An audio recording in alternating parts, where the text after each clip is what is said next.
Bem-vindas ao podcast Viagem com Adri. Eu sou Adriana Ventura, educadora e professora. E aqui nós vamos explorar as reflexões sobre o amor romântico, os papéis de gênero patriarcais e as performances que moldam as relações tradicionais. Prepare-se para uma jornada de questionamento e de descoberta. Vamos juntas? Olá, gente! Na nossa conversa de hoje, de Viagem com Adri, eu vou trazer um dos temas que foi pauta na nossa live Desatando Nós, sobre a obra O Desafio Poliamoroso, da Brigitte Vassalo.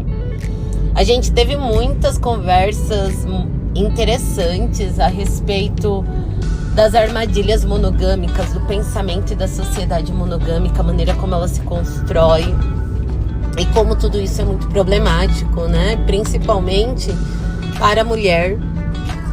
Mas uma das perguntas, né, das participantes que foi muito interessante foi a questão do que era a não monogamia. Porque ela falou assim, eu já sei o que não é.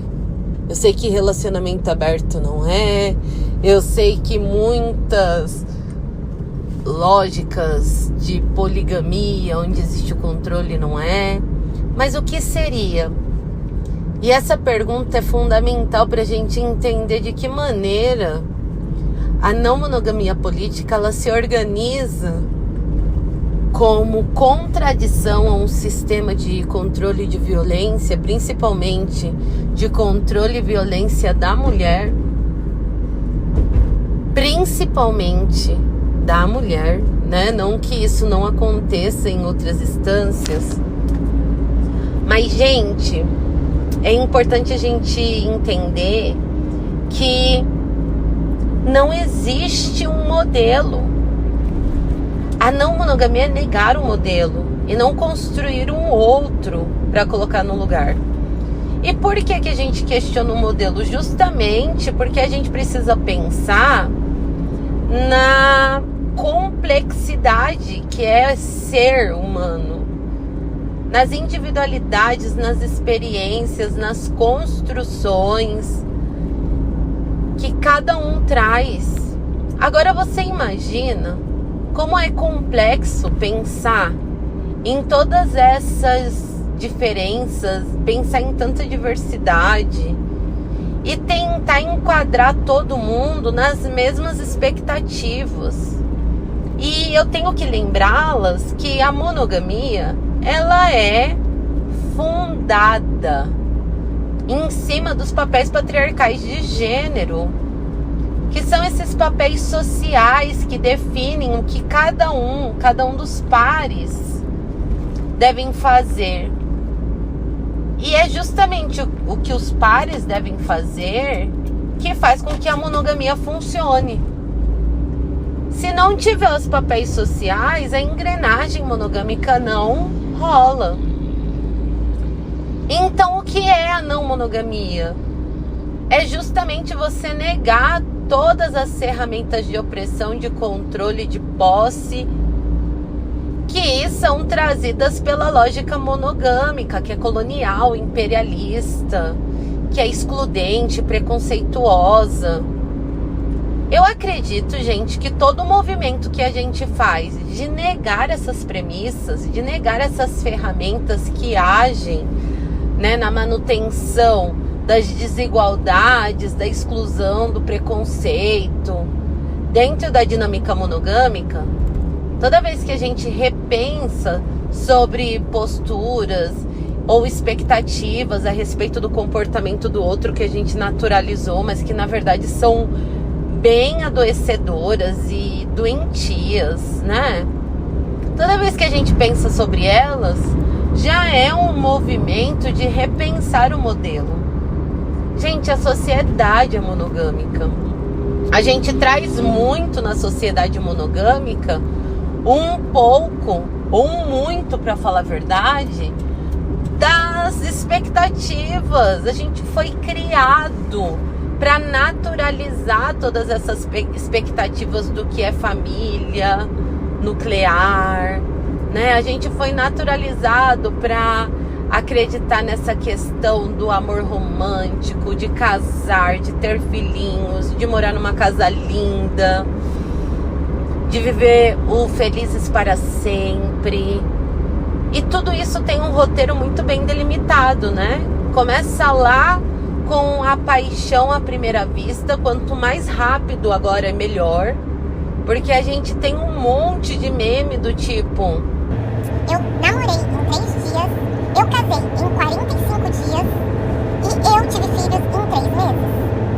É sério, a gente tem muitos memes naturalizando essas relações fast food, que acontece de maneira muito rápida e que de alguma forma valida esse amor que é avassalador. E não dá tempo nem mesmo de considerar a janela de exames do IST. Mas eu tenho certeza que a camisinha será questionável, né? Afinal, casal não usa camisinha. Enfim, existe um roteiro que a gente define, que a gente quer muito seguir. E tudo que sai desse roteiro parece ser muito errado. Se saiu desse roteiro, ou parece que a gente está sendo feita de besta, ou parece que a gente não está sendo amada, ou parece que nada pra gente funciona como deveria. E o funcionar como deveria é levar a gente pro casamento, é levar a gente pro casal nuclear, é ter filho, né? Eu, você, 2 filhos, uma casa e um cachorro. E se sai disso, se sai dessa construção, pronto. A paixão parece que só funciona e só tem validade se for assim. Eu vejo isso em uma amiga que ama muito o meu trabalho, né? E ela tá vivendo agora a mais que merecida paixão avassaladora. E é uma paixão muito boa e recíproca, sabe? Os dois se dão super bem. Eu ainda não tive a oportunidade de conhecer, mas conhecendo muito bem a minha amiga, que é uma pessoa fantástica, maravilhosa, eu amo demais. Eu não tenho dúvidas nenhuma que o cara tem muita sorte de ter uma relação com ela. E aí, né, a primeira coisa que ela me falou, quando ela tava falando que o meu livro ajudou muito a ela entender as relações e não ficar tão ansiosa e tão nervosa em relação aos relacionamentos afetivos, ela falou: ai, mas ele fala até de casamento, né? Vocês percebem? A paixão precisa estar relacionada necessariamente a seguir o passo a passo do amor romântico, do casamento, do ter filho, do ter cachorro. E por mais que a gente não queira, ou que isso nunca foi a nossa pretensão, quando um homem ele se propõe a isso, é irrecusável, principalmente se a gente está apaixonada. A gente, homens não, né? A gente já sabe que ele pode até estar apaixonado por você, mas essa proposta é até de um tom assim bem inadequado se a mulher for fazer. Uma mulher que em pouco tempo já propõe um casamento, ela já é mal vista. A menina que estava com as unhas, né, clarinhas, esperando ser pedida depois de 7 anos de relacionamento, né? Não que isso queira dizer nada, mas ela já foi mal vista porque isso devia partir do homem e não dela. E aí minha amiga me disse, né? Ela falou: ai, Adriana, olha só, né? Eu tô muito tranquila e muito natural. E aí eu falei: o quê? Mas é que porque você tá vivendo a reciprocidade, né? E o homem tá fazendo aquilo que a gente espera que ele faça, que é decidir, que é propor, e inclusive propor coisas que o homem não costuma fazer, né? E é legal a gente perceber que o amor, ele só pode ser construído a partir dessa ótica de controle da monogamia. E antes, claro, de conhecer o bofe, minha amiga se dizia não monogâmica, né? Só que a paixão veio com tudo. E aí, gente, na hora da paixão é muito difícil a gente definir, né? Principalmente pra gente enquanto mulheres, e principalmente se a gente vem de experiências anteriores muito traumatizantes.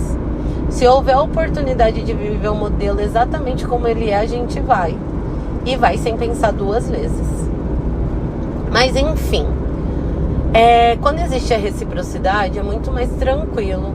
Só que é importante a gente perceber que do lado dos homens, nem quando existe a reciprocidade, eles são tão abertos assim, né? Quando a gente tá mega apaixonadona e só quer viver com o bofe, eles costumam dar uns 2 passinhos, 3 passinhos pra trás. A gente nem pode mostrar muito. A mulher parece que tá sempre ali vivendo o que o outro quer viver com ela. Até porque dentro das expectativas dos papéis sociais, não é a gente que pode demonstrar que tá partindo da gente o desejo, né? A gente não é um ser desejante. Esse desejo precisa vir do outro.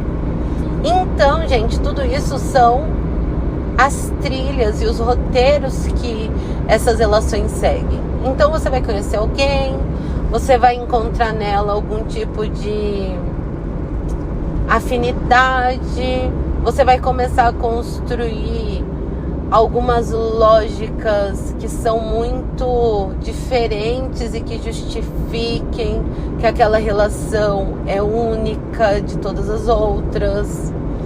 Aí, depois disso, vai ter a fase do eu sou diferente, eu sou exclusiva.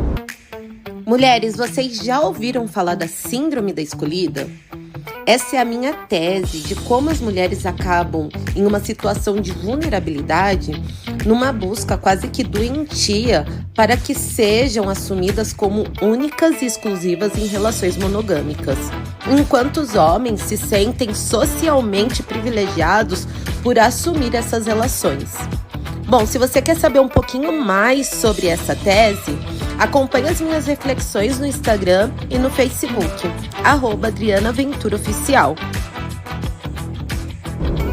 E aí existe o namoro, e aí o namoro o casamento, e aí o casamento noivado, e aí o noivado a festa com todo mundo reunido, e a aliança, e o pedido. Não existe outra maneira na sociedade de validar os amores e as relações que não seja essa trilha monogâmica do amor romântico. Então, se a gente tenta viver o amor por outras vias, parece que a gente está vivendo muito errado, parece que a gente está recebendo migalhas, parece que, meu Deus, nada dá certo pra mim, né? Ou que tem alguma coisa muito errada comigo, porque o dar certo é necessariamente seguir a trilha monogâmica. E para a mulher não parece ter outro caminho. Ela não pode escolher. Você percebe que nem apaixonada a gente tem o direito de escolher? A escolha da mulher apaixonada é, se não, o casamento e o noivado e o amor intenso reproduzido através do sistema monogâmico. Enfim, além disso, a gente tem também os homens que se aproveitam dessas expectativas românticas. Então, o que eles vão aproveitando?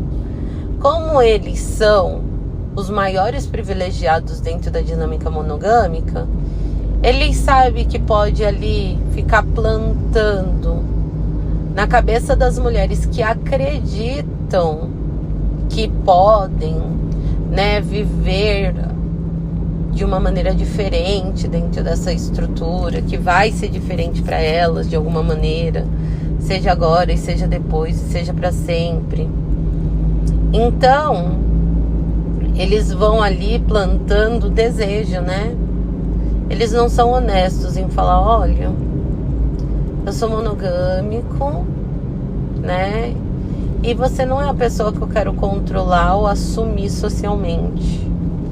Eu quero ficar com outras pessoas. Agora, assumir socialmente, eu vou fazer isso com outra pessoa que for mais conveniente para mim por algum motivo. E aí eles não são claros dessa maneira. E o que acontece eles ficam, né, ali fomentando esse desejo que é a síndrome da escolhida, né? Se não houvesse a síndrome da escolhida, as mulheres não estariam nesse mercado afetivo, nessas prateleiras, igual objetos que têm valor e que têm preço. E esse preço ele é definido de maneira muito preconceituosa e racista, inclusive, além de excludente, de todas as formas possíveis. Mas a mulher não estaria nessa situação, né, gente? Ela não estaria. Mas a mulher não está em outra situação. Se aparece um bofe megamente apaixonado, ela não tem outro caminho a não ser aceitar aquilo que ele propõe. Então esse lugar de passividade permanece. Às vezes a gente fala, ai, mas comigo é diferente, comigo essas coisas não acontecem, sou eu que escolho, e na verdade não, né?